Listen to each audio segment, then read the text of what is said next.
Salam teman-teman dan sobat-sobat. Kembali berjumpa dengan saya, Bung Tema Adiputra di channel YouTube ini. Dan hari ini saya bertemu dengan salah seorang narasumber saya, dan kami yang sama-sama juga praktisi pendidikan akan berbincang sedikit tentang hal ini terkait dengan kegiatan dan juga hal-hal yang diamati, sehingga kiranya perbincangan ini bersama narasumber saya boleh menjadi berkat bagi siapapun. Baik, mari kita temui narasumber saya.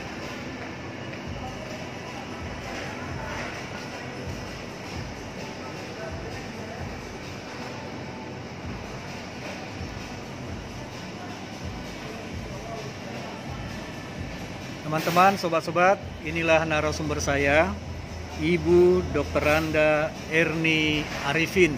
Saya langsung menyalam. Salam, Ibu Erni. Shalom, Bung Tema. Ya, terima kasih ya. Kita bertemu di tempat ini dan datang jauh-jauh dari Pekanbaru, Riau Daratan ya. Konteksnya sebenarnya ada liburan ya kan. Kemudian juga bersama anak atau putri terkasih yang ada di sebelah. Namanya Feby. Salam Feby. Shalom Bung Tema. Ya, apa kabar? Baik. Ya, boleh kenalkan diri sedikit. Nama lengkapnya siapa ya? Saya Feby Meliani Fernando. Sekolah dan kelas Sekolah di Kalam Kudus Malang dan kelas 10. di Jakarta dalam rangka apa? Ini liburan. Liburan ya. Jadi akan kembali bersekolah setelah libur di Nanti saya balik ke Malang tanggal 5. ya. Terima kasih perkenalannya ya. Semangat sukacita mendampingi mama terkasih ya. Tuhan berkati ya Feby. Tuhan berkati. Sama-sama. Oke. Kembali ke Bu Erni ya. Teman-teman, sobat-sobat, Ibu Dr. Randa Erni ini, Erni Arifin adalah pendiri dan ketua Yayasan Boas Education. Di dalamnya memiliki kegiatan kursus Sempoa yang menerima anak didik di bawah usia 12 tahun. Nah, yang lainnya bebas usia untuk kursus robotik serta UArt dan kursus bahasa Inggris dan matematika. Lokasi lembaga pendidikan ini ada di Pekanbaru, Riau Daratan. Benar ya Ibu Erni ya? Benar. Kalau salah jewer saya ya. Oh, nggak sampai tangannya untuk jewer. Terlalu jauh ya. Jauh. Oke, baik. Kita sama-sama praktisi pendidikan. Cuma saya sekian tahun lebih fokus ke bidang jurnalistik ya, atau media massa. Tapi dasar-dasar pendidikan yang kita dulu sama-sama di kampusnya itu masih tetap melekat erat ya. Nah, terima kasih. Tadi sudah saya perkenalkan tentang kegiatan Ibu Erni Arifin di Pekanbaru ya. Boleh cerita lebih dalam sedikit tentang kegiatan itu. Tambahan saja yang perlu ditambahkan. Silakan. Saya kalau di kursus ada pelajaran Sempoa, Ya, juga ada pelajaran robotik, ya, kemudian juga ada pelajaran bahasa Inggris ya, dan matematika. ya, Kenapa saya ambil bidang-bidang ini? Tentu ada alasannya, Bung Tema. ya, Pertama, kalau Sempoa ini kan fungsinya adalah untuk mendidik anak-anak itu dalam banyak hal. ya, Dalam prinsipnya sih Sempoa itu kan adalah sistem edukasi mengoptimalkan potensi otak anak. ya, Jadi anak-anak itu dioptimalkan melalui pendidikan Sempoa, ya, melalui pelatihan Sempoa. ya, Nah, untuk robotics, kenapa saya ambil juga kursus robotics? Karena melalui pelajaran yang dilatih untuk anak-anak, ya, sejak dini anak-anak itu bisa berkreasi. ya, Apalagi zaman sekarang kan kita harus memikirkan ke depan ya. ya, Di depan itu akan lebih banyak menggunakan otomasi. ya, Nah, salah satunya tentu robotik menjadi yang utama. ya. Apa-apa dirobotkan, bahkan rumah tangga aja pel aja dirobotkan. Iya, gitu betul, ya. betul. Dan juga di dalam robotik yang kursusnya kita ambil ini, Ya. kami adalah franchise dari Creative Kids. Oh, Nah, iya. di situ juga ada dasar-dasar codingnya juga. Iya. Jadi seperti yang pemerintah sampaikan bahwa anak-anak perlu dapat ekstrakurikuler coding. Jadi ya itu cikal bakalnya. Kemudian juga kami ambil kenapa bahasa Inggris dan matematika. Karena bahasa Inggris ini kan adalah sebuah alat komunikasi internasional. Betul. Jadi kita dengan pelajaran bahasa Inggris, dengan kita bisa berbahasa Inggris, kita bisa berkomunikasi secara global. Memang itu hanya salah satu. Yang bahasa internasional lain kan ada Mandarin, ada juga bahasa Jerman dan lain-lain. Tapi ya kebetulan kami memang mengambil bahasa Inggris yang terbanyak digunakan. Lalu matematika, apalagi sekarang kan Bung Tema, pemerintah menganjurkan dari TK sudah ada pelajaran matematika. Karena di dalam hidup kita sehari-hari kita nggak pernah lepas loh dari matematika. Walaupun mungkin ada orang yang mengatakan, oh tiap anak kan bakatnya beda-beda. Ada yang bakat seni, ada yang bakat bahasa, ada yang bakat matematika dan lain-lain. Tapi dalam hidup kita nggak pernah bisa lepas dari yang namanya komunikasi. Kita gunakan bahasa. Terus kita nggak mungkin lepas juga dari matematika. Kita belanja ke pasar aja harus berhitung. Kita belanja apa? Kalau kita nggak tahu berhitung, nggak tahu matematika sama sekali kan, jadinya balik ke zaman batu kali ya. Barter, jadi barter. Nggak hitung-hitungan lagi udah. Nggak ada hitungan lagi. Jadi situ. memang di dalam pelajaran apapun, maupun kita belajar seni pun kita perlu menghitung. Kita belajar menjahit pun perlu menghitung, perlu mengukur dan lain-lain. Jadi makanya saya ambil kursus-kursus itu yang basic, tema yang memang pasti kita gunakan dalam kehidupan kita sehari-hari. Ada mungkin yang tadi sempat saya perkenalkan bidang kegiatannya UArt ya. Nah, itu boleh sedikit kenapa sampai ada kursus seperti itu? Oh ya, UArt itu Bung Tema itu adalah pelajaran yang berkaitan dengan seni. Ada di situ gambar, juga mewarnai, dan kita juga ada sisipannya buat prakarya gitu ya. Dan itu menyangkut kreativitas anak. Sekarang kan zaman ini banyak kita menggunakan sistem komputerisasi ya. Jadi tenaga manusia pun jarang digunakan. Bisa digantikan dengan mesin, bisa dengan robotisasi. Tapi satu hal yang tidak pernah bisa digantikan itu seni. Gak mungkin dong robot menjadi seni. Adanya manusia yang bikin seni robot. Tapi robot gak bisa menggantikan manusia dalam hal seni. Apalagi ada ungkapan begini, dia punya jiwa seni, robot tak berjiwa. Betul. Terus gimana? Kita manusia itu diciptakan sama Tuhan kan kreatif. Jadi kita memang harus punya jiwa seni, dan seni itu tidak bisa digantikan dengan apapun. Jadi ya memang saya juga ambil untuk salah satu mata pelajaran yang akan saya ajarkan ke anak-anak dalam UArt itu, Pak. Baik, Nah, kita kan bertemu di Jakarta ya. Di satu lokasi, dan kita berbincang dalam satu dialog yang sangat semangat dan bersukacita begitu ya. Boleh kasih gambaran lembaga kursus ini di Pekanbaru sudah berapa tempat? Sekaligus lokasinya juga boleh diinformasikan di Pekanbaru Rio Daratan itu. Kalau untuk semua UArt dan Creative Kids ini memang kan kami franchise ya Pak ya. Jadi orang-orang lain juga ada mungkin ambil franchise ini. Dan untuk yang franchise yang saya pegang sendiri ada di Rumbai Bukit, ada di Rumbai Yosudarso, ada juga di pusat kota di Nangka. Baik, jadi sudah ada beberapa ya? Sudah ada beberapa. Baiklah, sekarang saya sangat tertarik untuk satu hal dari bidang yang dikursuskan itu, sempoa.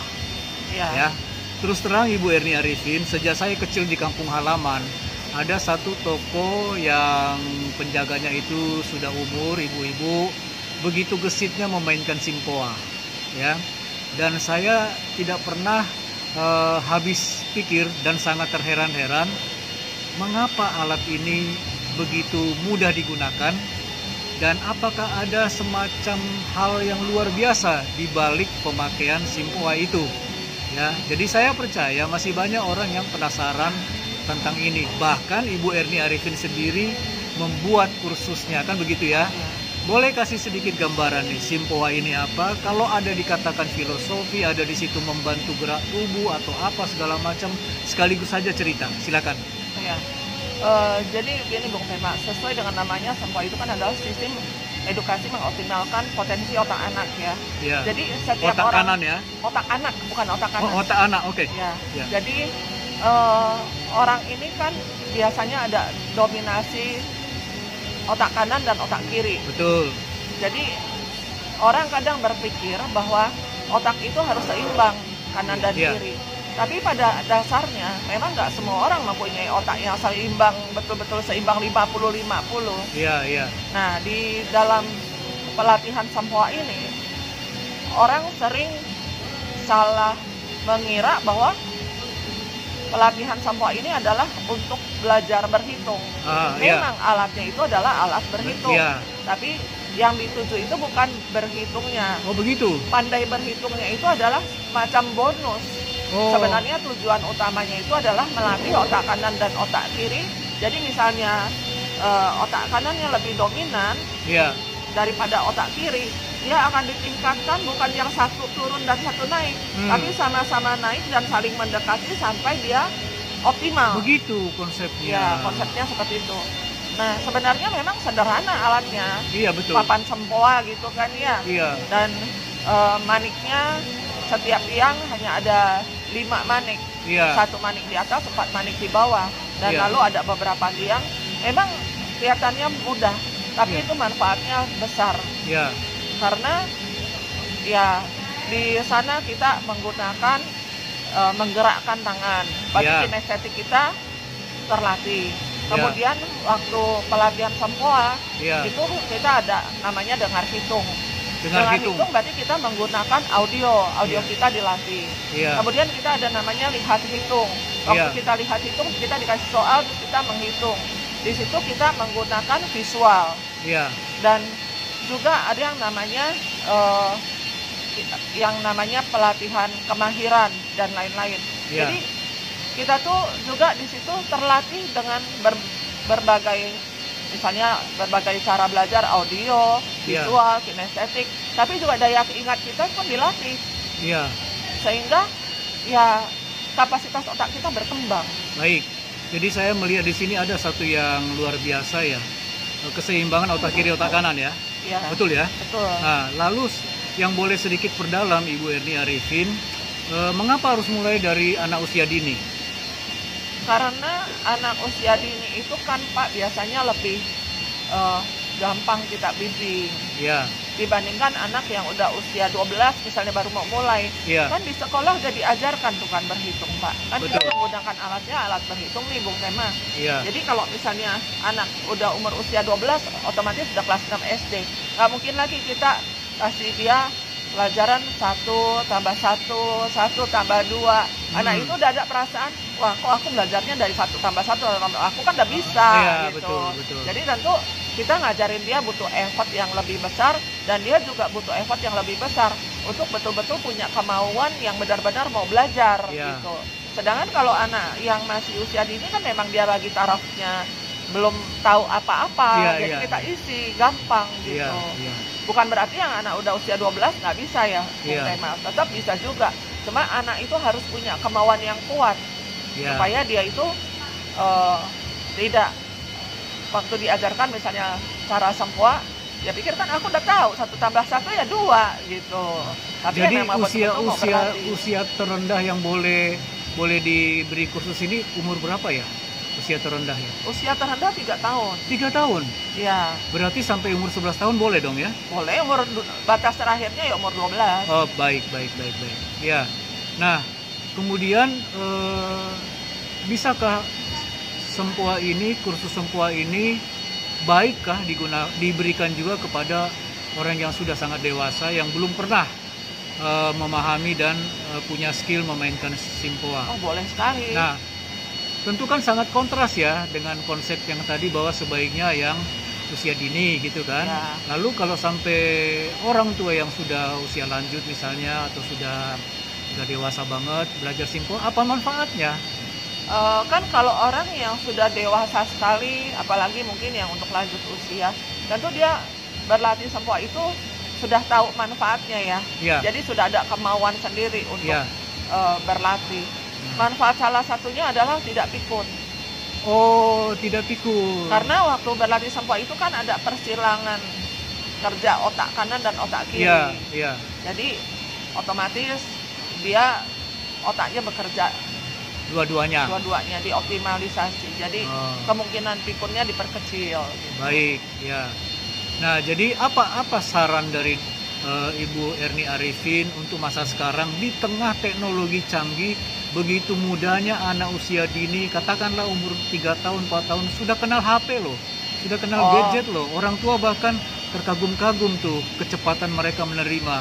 Tapi ada alat tradisional namanya Simpoa gitu kan, untuk tetap juga perlu untuk keseimbangan dan manfaatnya lebih besar. Jadi benturan teknologi canggih untuk anak-anak kecil ini dengan teknologi yang kuno tapi sangat bermanfaat sampai sekarang, apa menurut Ibu Erni Arifin?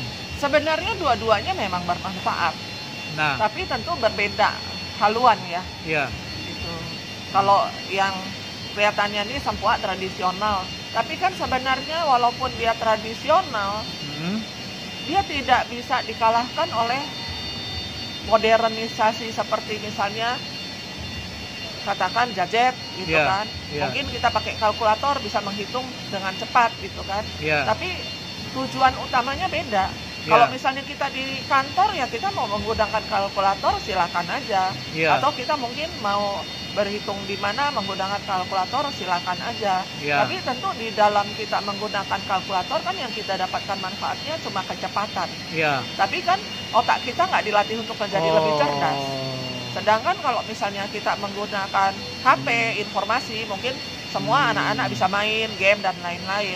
Tapi satu hal yang kita harus tahu, waktu anak-anak main gadget, tentu resiko-resiko lain juga ada. Betul. Misalnya, otomatis informasi yang untuk anak-anak belum, artinya tidak layak ditonton atau belum diperkenankan untuk dilihat. Anak kan bisa jadi lolos. Ya. Jadi kan efek negatifnya juga harus dipertimbangkan. Dan juga dengan anak-anak itu sering bermain gadget, apakah kita sudah berpikir resiko radiasinya, resiko kerusakan mata yang ditimbulkan dan lain-lain. Sementara kan kalau anak-anak itu berlatih sempoa, waktunya kan memang nggak sepanjang seperti kita anak-anak tuh hobi dengan HP ya. Tapi manfaatnya itu kan jangka panjang, seumur hidup. Ya, oke, baik. Nah, sekarang lebih dalam lagi ya. Tadi sebelum kita wawancara bersama anak terkasih Ibu Erni Arifin, Feby ya. Saya tes kan pemahaman Simpoanya dengan perkalian begitu kan. Artinya dia kan sudah lulus kan kursus Simpoa kan? Oh belum, masih proses. 2 level lagi. Oke. Tapi kecepatan dia menjawab tadi itu bikin saya terkagum-kagum yang sudah umuran ini saya ya begitu ya. Coba gambarkan kalau orang diberi tes ya, perkalian, pembagian, pengurangan segala macam, lalu dia sudah mengalami kursus Simpoa. Sebenarnya di benaknya itu prosesnya seperti apa ya? Boleh kasih gambaran sedikit. Bongkar kedalaman maksud saya begitu. Silakan Ibu Erni Arifin. Kedalaman otaknya ya. Sebenarnya yang ada di otak mereka itu semacam visualisasi dari pergerakan manik-manik sempoanya, Bung Tema. Jadi gimana? Karena dia kan udah berlatih sempoa. Di sempoa itu kan untuk menghitung hanya menggerakkan manik ke atas ke bawah kan. Iya. Jadi waktu dia berhitung dengan cepat, dia manik-manik itu udah terekam di otak dia. Jadi yang waktu dia menghitung cepat itu manik-maniknya bergerak naik turun di otak dia, di bayangan dia. Secara apa namanya? Otomatis kalau imajinasi. Kita bilang ya imajinasi, kita bilang sempoa bayang. Virtual. Iya. Virtual abakus. Jadi tapi kan dia perlu memahami dulu ya manik-manik itu gimana ya. Tolong jelaskan. Karena dia sudah berlatih kan dengan papan sempoa secara fisik kan. Sudah beberapa level yang dia lalui. Biasanya kan level-level itu ada mulai dari junior 1, junior 2, foundation 1, foundation 2. Nah, sampai dia di foundation 2 itu dia pasti udah fasih membayangkan atau sudah ada gambaran manik-maniknya di otak dia. Makanya dia udah nggak berusaha bayang-bayang, udah nggak lagi. Memang udah langsung ada pergerakan ya. Iya. Ada pergerakan dari anggota tubuh ketika kita tanya, tolong kalikan ini, hasilnya berapa kan? Oh iya, dia menggerakkan iya, jari-jarinya. Jadi mulai dulu jelaskan, menggerakkan manik itu mewakili bayangan angka berapa manik itu? Manik itu. Semua angka. Iya, semua. Semua Iya, angka. jadi dihitungnya 9. Dia di setiap tiang manik itu ada angka 1, 2, 3, 4 yang manik bawah. Ya. Yang manik atas itu ada angka 5. Kebetulan saya nggak bawa semua sih. Ya, nggak Pak, apa-apa. Jadi sebenarnya cuma ada 5 manik. Ya. Angka 5 yang di atas dan 1, 2, 3, 4 di bawah. Ya. Jadi itu aja yang dia gambarkan, Pak. Coba di tiang sempoa itu kan ada tergantung dari levelnya. Ada yang 13, ada yang 17 tiang, ada yang 23 tiang. Kayak Fable tadi dia sudah menggunakan yang 23 tiang. Jadi dia ada mulai dari satuan, puluhan, ratusan sampai jutaan, dan juga ada desimal. Desimalnya ya sampai. Ya. Jadi manik yang di sempoa itu mewakili angka ya. Nah, betul. Itu maksud saya ya. Betul. Nah, ketika dia dapat tes perkalian, pembagian segala macam, berarti dia akan ingat itu kan, bahwa itu mewakili ada 1, 2, 3. Tetapi adakah bantuan gerak tubuh lain sehingga cepat sekali menjawab dia jari-jarinya itu bergerak seolah-olah dia sedang menggerakkan manik fisik di sempoa. Begitu. Iya. Jadi artinya kalau dia sudah kursus Simpoa, tidak ada pun Simpoa itu dia bisa tetap menjawab. Dia seperti menggerakkan sempoa walaupun nggak ada sempoanya, tapi dia seperti sedang menggerakkan di situ sempoa. Diwakili tetap dengan jarinya bergerak. Betul. Di jarinya itu dia sudah punya seperti semacam ukuran. Oh, kalau 1 segini, 2 segini geraknya. Jadi artinya kita kursus Simpoa itu dalam aplikasi tidak perlu harus bawa alatnya ya? Nggak harus. Oke. Makanya saya sering lihat dulu anak-anak cerdas itu dites dengan perkalian apa oleh siapa, begitu cepat sekali menjawab ya. Biasanya kadang-kadang pun dia nggak harus menggerakkan jarinya sih. Kadang-kadang hanya di bayangan aja dia seperti melihat sempoa yang bergerak-gerak. Iya, dibayangkan ya, gitu ya. Iya. Dan itu berarti memang kemampuan menghafal bayangan lah begitu ya. Kemampuan virtual, Pak. Virtual itu ya. Itu istilahnya di situ ya. Oke, baik. Terima kasih ya Ibu Erni Arifin tentang Simpoa ya. Karena saya pribadi dari dulu sering melihat ini dan saya baru sempat bertanya dan saya percaya ini sangat berguna. Ya, apalagi juga pada akhirnya ya kita bisa terdorong untuk ikut kursus Simpoa kan, bukan hanya untuk usia dini anak kan, tapi juga untuk yang dewasa karena kaitannya keseimbangan otak kiri kanan dan gerakan begitu ya. Selesai tentang itu, karena kita sama-sama juga praktisi pendidikan, saya mau minta pandangan, opini dari Ibu Erni Arifin. Saya kenal istilah kurikulum merdeka. Iya Pak, itu kurikulum baru ya. Baik, tapi pada akhirnya sempat jadi polemik di tengah masyarakat tentang kebijakan ini kan.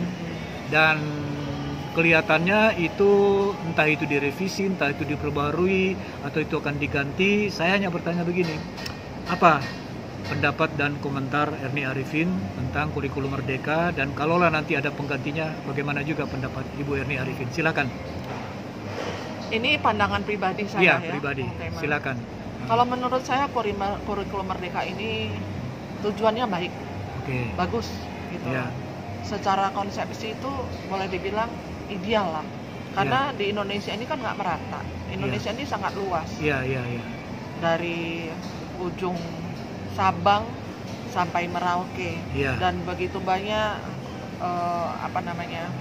alamnya berbeda-beda. Betul, kondisi alam, geografis segala macam begitu. Beda, budaya terus juga. Fasilitasnya yang mereka punya juga berbeda-beda. Karena dari ujung ke ujung itu kan pemerintah belum tentu bisa menjangkau semua sampai saat ini. Jadi perbedaan itu ada.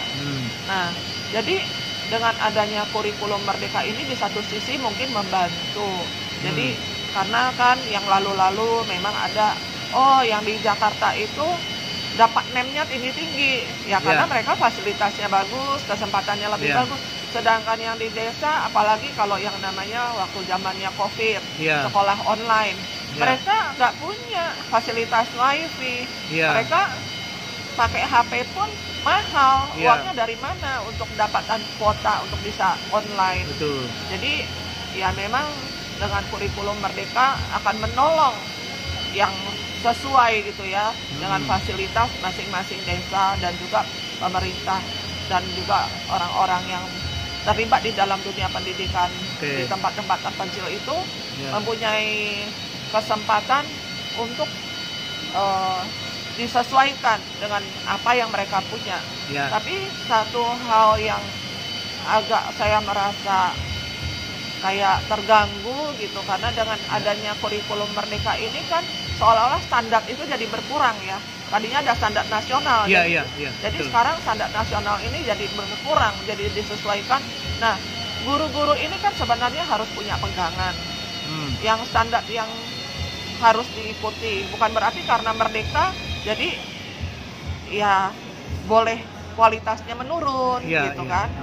Terus hal yang kedua juga, guru-guru kan dituntut untuk kreatif, untuk juga bisa membuat modul-modulnya juga. Nah, guru-guru di Indonesia apakah semuanya sudah siap? Gitu kan, belum tentu semuanya siap. Jadi banyak guru yang jadi sibuk mengerjakan modul-modul yang harus disiapkan dan harus proyek-proyek yang harus kreatif mereka buat dengan kreatif. Nah, dan kreatif, itu menguras energi. Betul. Jadi kalau semua guru harus melakukan itu, terus kapan waktunya untuk mengajar anak-anak? Anak-anak yang harusnya kreatif, bukan ya guru memang harus kreatif, tapi yang lebih lagi yang kita didik kan anak-anak. Tujuan kita mendidik kan anak-anak, bukan hanya gurunya gitu. Jadi kalau alangkah baiknya kalau menurut saya, apakah pemerintah bisa sediakan satu tim khusus yang untuk mengelola gitu loh modul-modul atau proyek-proyek yang harus dijalankan, sehingga guru ini bukan dibebani ke bagaimana membuatnya, tapi bagaimana melaksanakan dan bagaimana memotivasi anak-anak ini untuk menjadi kreatif. Jadi guru ini bukan memikirkan ke diri dia, tapi memikirkan ke murid. Jadi dia diberi keringanan dengan menerapkan apa yang sudah ada diberikan oleh entah pemerintah atau tim bagaimana, lembaga apa gitu yang bisa membuat mereka langsung pakai. Karena kalau mereka nggak langsung pakai, mereka buat lagi butuh waktu kan. Yang menciptakan kreativitas. Terus udah mereka butuh waktu, terus mereka juga harus ke anak-anak butuh waktu lagi. Belum tentu juga anak-anak mempunyai fasilitas yang sama. Ini sebenarnya polemik ya. Gitu. Betul polemik. Jadi memang harus dipikirkan matang-matang, bukan hanya sekedar oh ini bagus, ayo kita jalankan. Kita harus betul-betul mempersiapkan tenaga pendidiknya semua. Terus kalau bisa ya materinya udah disiapkan juga.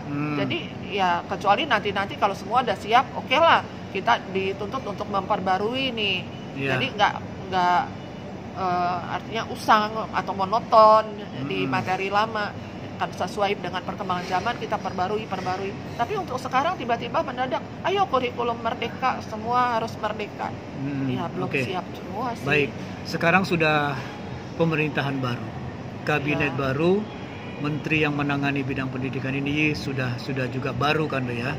Sederhana saja bagian akhir perbincangan ini, Ibu Dr. Anda Erni Arifin. Ada saran mungkin yang spontan boleh diungkapkan di sini tentang pendidikan kita, kaitannya juga supaya dunia pendidikan yang memang harus ada kurikulumnya itu menurut opini pribadi lebih baik dan lebih bagus dari yang lain.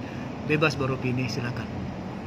Kalau menurut opini saya sih Bung Tema, yang bagus itu kalau tetap ada standar yang ditetapkan bahwa untuk SD harus mencapai standar ini loh. Untuk SMP standarnya harus sampai di sini loh. SMA harus sampai di sini loh. Jadi bukan hanya menyesuaikan standar kemampuan setiap daerah. Karena supaya yang di daerah juga punya motivasi, kita harus loh mencapai ke standar yang di sana. Tapi juga jangan artinya harus sampai, kalau enggak nilai anak-anak begini. Karena kalau seperti itu juga jadi tekanan tersendiri. Memang tetap diberikan dispensasi untuk kalau yang fasilitasnya nggak ada. Tapi juga di balik itu tentu harus disiapkan juga oleh pemerintah modul-modul dan materi yang sudah jadi. tinggal Gitu, dilaksanakan jadi dengan kreatif dilaksanakan dengan oleh tertib. gurunya dan muridnya. Ya, bukan berarti mengurangi kreativitas guru. Itu Iya, kan tetap juga guru nanti sesuai dengan fasilitas yang ada, mereka juga harus mempertimbangkan. Iya. Mereka juga tetap harus kreatif. Harus pakai apa nih ya kalau nggak ada? Iya, Kalau iya. yang ditetapkan dari yang di pedoman itu nggak ada, tentu kan guru-guru harus berpikir, oh penggantinya ini harus ini nih, gitu. Harus mereka juga harus cepat mengambil sikap. Baik. Nah, tapi mereka juga nggak hanya melulu harus memikirkan setiap metode dan materi sampai waktunya habis dan nggak ada waktu lagi buat ngajar. Akhirnya Iya. anak-anak kebingungan sendiri, cari Iya. jawaban, cari penyelesaian melalui Google. Kan seperti itu juga susah karena Iya. anak-anak jadi terima jadi dari Google. Mereka Iya. nggak tertantang untuk berpikir. Ya, Ibu Erni Arifin ini dulu kuliah di mana, ambil program apa, dan itu ceritakan pendek saja ya. Nah, yang kedua sekaligus penutup, ada mungkin pesan harapan tapi terkait dengan kerohanian untuk keluarga-keluarga yang juga terlibat dalam mendidik anak di rumah. Rohani itu ya. Nah, yang pertama kenalkan dulu kuliah di mana, jurusan apa? Silakan. Saya dulu kuliah di IKIP Jakarta, sekarang jadi Universitas Negeri Jakarta, Rawamangun. Rawamangun. Oke, terus? Saya ambil jurusan bahasa Inggris, Ya. tapi selain saya ambil jurusan bahasa Inggris, saya juga ikut program pionir Ya. pendidikan komputer. Ya. Jadi ya setelah saya lulus IKIP, saya nggak langsung mengajar bahasa Inggris. Ya. Saya bekerja di bidang komputer selama Ya. beberapa tahun, terus Ya. juga ikut dalam kegiatan programming. Baru setelah tahun 2001, Ya. saya baru fokus ke pendidikan. Dan itu mendirikan lembaga tadi, BOAS Education. Iya, BOAS Education. Nah, di situ ya, Iya. mulainya ya. Mulainya. Ya, sampai Tapi sekarang. untuk yang Sempoa itu berikutnya lagi, bertahap. Ya, bertahap. Oke, Iya. itu ya. Iya, Gambaran betul. aktivitas kepeloporan, perintisan dan pelaksanaan ya. Baik, apa pesan ya untuk orang tua yang mendidik anak-anak terkait dengan seluruh persoalan pendidikan, dan biarlah pesan ini juga ada nuansa rohaninya, Ibu Erni Arifin. Silakan penutup. Kalau untuk orang tua yang terutama ya, yang Kristiani, Iya, silakan. tentu kita harus mempunyai keluarga yang ideal, demokrat terhadap anak-anak, tapi tidak meninggalkan firman Tuhan. Iya. Jadi dalam kita mendidik anak-anak itu, walaupun dunia semodern apapun, tetap firman Tuhan itu yang utama. Jadi orang tua itu harus tetap mengajarkan dan memberikan firman Tuhan setiap hari, setiap pagi, mengingatkan anak-anak bahwa yang utama di dalam dunia ini adalah kita harus mendahulukan Tuhan. Iya. Tanpa Tuhan, mau sepintar apapun kita, mau sehebat apapun kita, Ya. semua hasilnya itu akan sia-sia, hanya digunakan oleh si iblis untuk melakukan hal-hal yang Ya, ya. negatif. Ya, Tapi kalau kita, mungkin kita katakan, oh gadget nggak bagus nih. Tapi Ya. kalau kita punya firman Tuhan, gadget yang kata orang bisa menyebabkan efek negatif pun, kita Ya. bisa buat jadi positif. Iya. Jadi intinya tetap orang tua harus memberikan wejangan firman Tuhan setiap hari Ya. ke anak-anak. Baik, Ibu Dr. Anda Erni Arifin, saya Bung Temadi Putra mengucapkan terima kasih perbincangan yang luar biasa, penuh dengan pengamatan yang berhikmat. Biarlah perbincangan ini berguna dan menjadi berkat bagi yang menonton. Dan sekali lagi saya mau salam, ucapkan terima kasih ya. Terima kasih Bung Sukses Tema. selalu, semangat, Sukses. Tuhan Yesus memberkati. Salam. Ya.